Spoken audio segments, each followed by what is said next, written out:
আসসালামু আলাইকুম। আমার আজকের রেসিপি কাসকি মাছের চচ্চড়ি। কাসকি মাছের চচ্চড়ি রান্না করার জন্য এখানে আমি 500 গ্রামের মতো কাসকি মাছ ভালোভাবে পরিষ্কার করে ধুয়ে নিয়েছি। এখন এর সাথে আমি যে মশলাগুলো লাগছে সেগুলো একে একে দিয়ে দিচ্ছি এবং সব উপকরণ আমি ডেসক্রিপশন বক্সে লিখে দিব। দিয়ে দিচ্ছি টমেটো, এখানে দুটো টমেটো আমি লম্বা করে কেটে নিয়েছি, চিকন চিকন করে দিয়ে দিচ্ছি টমেটো।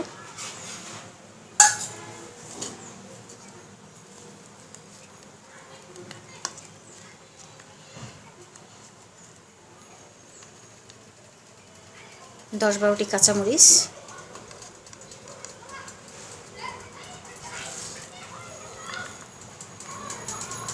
পেঁয়াজ,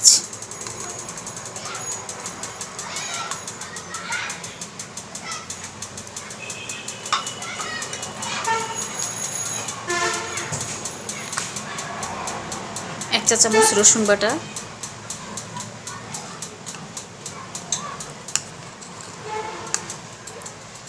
আধা চা চামচ জিরা বাটা,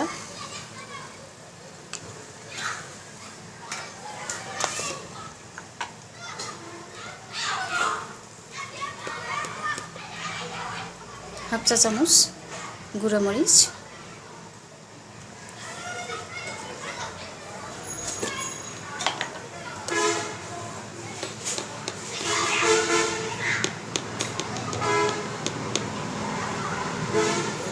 হলুদের গুঁড়া,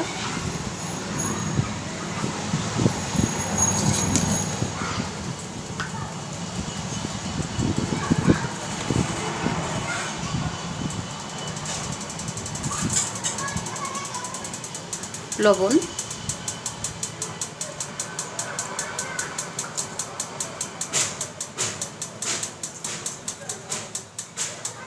দিয়ে দিচ্ছি তেল,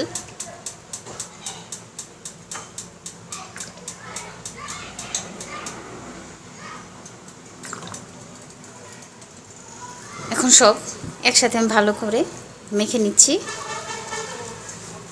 পেঁয়াজগুলো একটু ভালোভাবে ছাড়িয়ে নিতে হবে।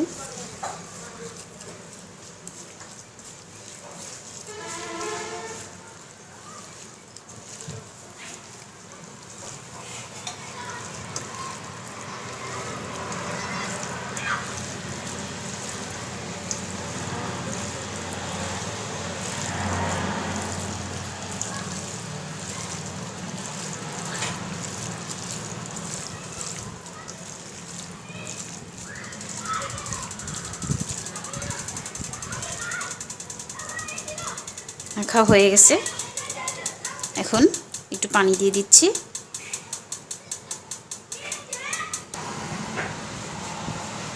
বেশি পানি দিব না, কারণ টমেটো দিয়ে অনেক পানি বের হবে।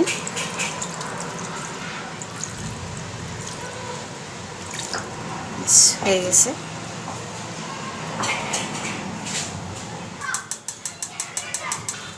মাছ চুলা দিয়ে দিয়েছি।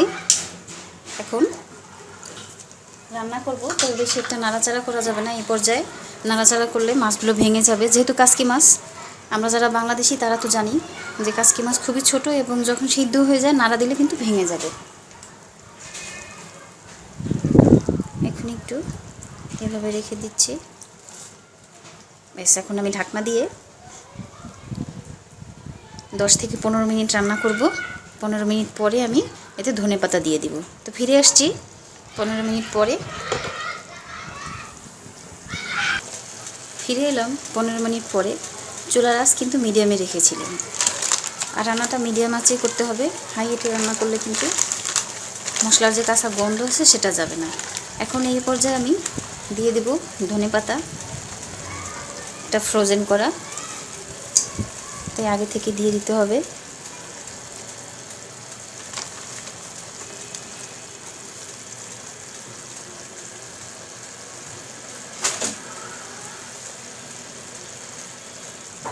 এখন খুব হালকাভাবে নেড়ে দিতে হবে যাতে ভেঙে না যায়।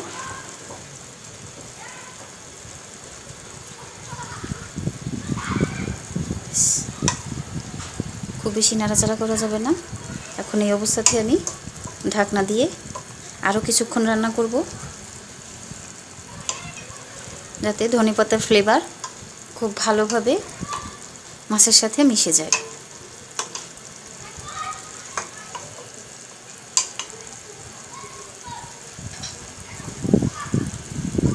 ফিরে আসছি আরও কিছুক্ষণ পরে। ফিরে এলাম, মাছ কমপ্লিটলি হয়ে গেছে। দেখুন রান্না শেষ।